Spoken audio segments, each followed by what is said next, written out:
I'm Tammy Kolda, an applied mathematician, and this is Unlocking LaTeX Graphics. On this channel, I present tutorials on using TikZ and PGF plots. The videos on this channel are based on my book, Unlocking LaTeX Graphics, as well as some bonus materials. In this episode, we're drawing a row of text nodes in TikZ. We want these nodes to be aligned. This means that the tops, bottoms, and baselines all match. As a motivating example, I'll use the output of tokenization from a large language model like ChatGPT. I've used a website called the Tokenizer Playground to break down the sentence, TikZ is a powerful tool for LaTeX graphics, into its individual tokens, which are color-coded, so that you can see how sometimes words are broken midstream. I'll also note that the spaces here are explicit for the tokenization. In other words, the first red token is space IS. We're going to reproduce this colored tokenization in TikZ. There are also details about spacing and borders that we'll need to specify to get tight boxes around each token, and I'll show how to do that as well. The big issue here, however, is different heights and baselines because different letters have different ascenders and descenders. So this first image shows the problem. I'll show how to fix it with text height and text depth options. The result is uniform node heights and aligned baselines. Let's get started. For the document preamble, I'm using geometry with 1-inch margins to set the page size, parskip to avoid paragraph indentation, and hyperref to link the author name to this YouTube channel. The key package is TikZ. Today I'm also using the TikZ positioning library for node placement. I covered the positioning library in another episode that I'll link in the show notes. I'm also defining here 5 colors for the nodes, copied from the colors that the Tokenizer website uses. I'll start off with a TikZ picture containing a loop to place the tokens. Before we get into the loop part, I'm going to talk about the options. I set the node font to teletype and large. It's important that I say node font rather than just font, because node font influences size-dependent dimensions like EM and EX, which are used in some of the node default spacing choices and which we'll be using later. I also define a token style, and I'm setting the inner separation to 0 EM so that there is no extra padding around the text. I cover node sizing in another episode, which I'll link in the show notes. Before the loop, I create a dummy coordinate named T0.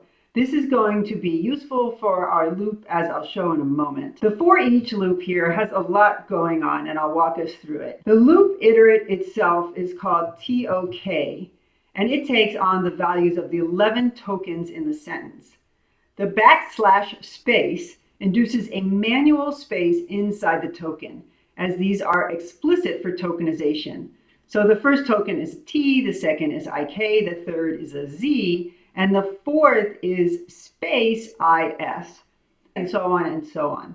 We're also creating a few extra variables. One is the count. By saying count equals I, that creates a counter named I. The remember key is going to save this I in a variable called last I, which I'm initializing to 0. The evaluate key uses the current value of I, the count, to compute J, which cycles through the values 1 to 5, which we're going to use for our color coding. Inside the loop, for each token, I'm going to put down a node. It's using the token style. It's filling with the color C/J, so that means it'll use colors 1 through 5 cycling. And it's positioning the node to the right of the node T last I, and so that means that it's going to go to the right of the prior node. It names this next node T/I, so it'll take on T1 through T11, and then it uses the content of TOK, the token, to fill up the node. So for instance, the first node is filled with colored C1, placed to the right of that dummy coordinate T0, and it's named T1. The second node is filled with color C2, placed to the right of T1 and named T2, and so on.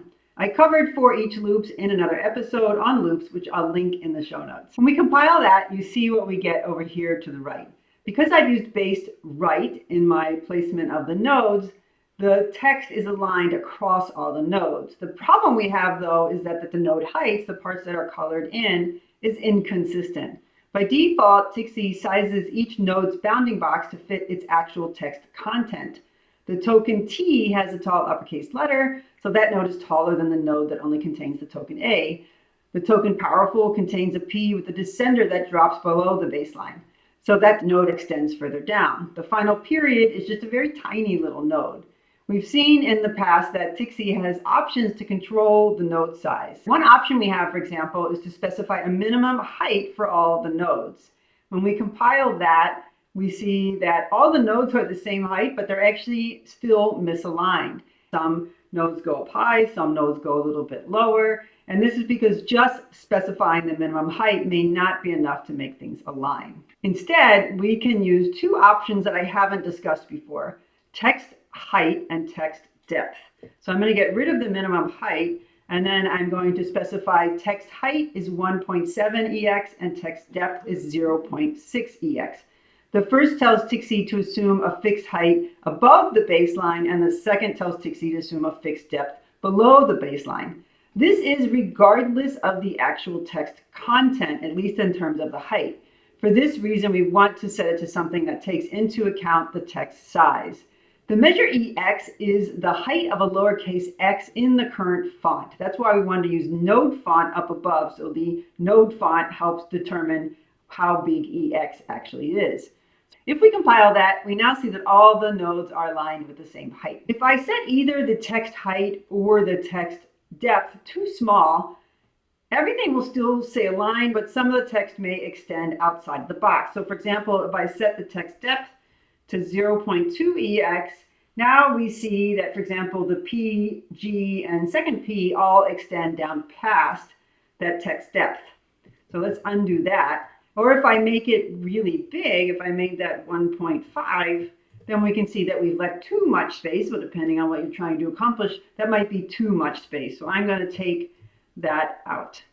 I should note that if you have an inner separation above 0, that is added in addition to the text height and the text depth. What's nice about using EX to do my sizing rather than something like a millimeter or a PT is that if I change my font sizing, this will change along with it. So if I change this to huge, everything resizes, including my text height and my text depth.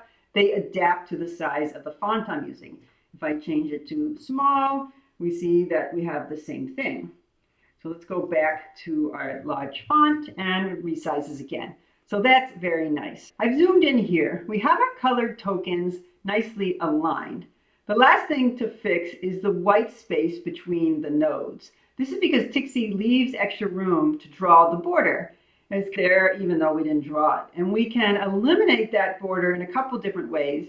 But one of the easiest ways is just to set the line width equal to 0 pt. And that goes ahead and removes that space. If we zoom in here on the A, I can see that there might be just a little hair of white there. You probably can't even see it. And moreover, it's actually cutting off the little tail end of the A just a little bit. What I'm going to do is I'm going to add some breathing room by adding a small inner xsep and also a small xshift leftward to ensure there's no blank space between the nodes. So I'm adding 0.5 pt inner xsep, so that's almost nothing. And then I'm actually cooling this next node back by 0.25 pt to cover up any possible gap that ensued. I hope you enjoyed today's episode on aligning text nodes in TikZ. We talked about the node options text height and text depth, which can be used in conjunction to control the height of a node independent of its contents. We also talked about line width to control the spacing between nodes. I include a link to the overleaf document I created today in the show notes. If you found this helpful or interesting, please click like or subscribe. If you have TikZ or PGF plots questions, please post them in the comments. If you want to learn more, please check out the other videos. I also have a book, Unlocking LaTeX Graphics, available for purchase at major book retailers. Thanks for watching.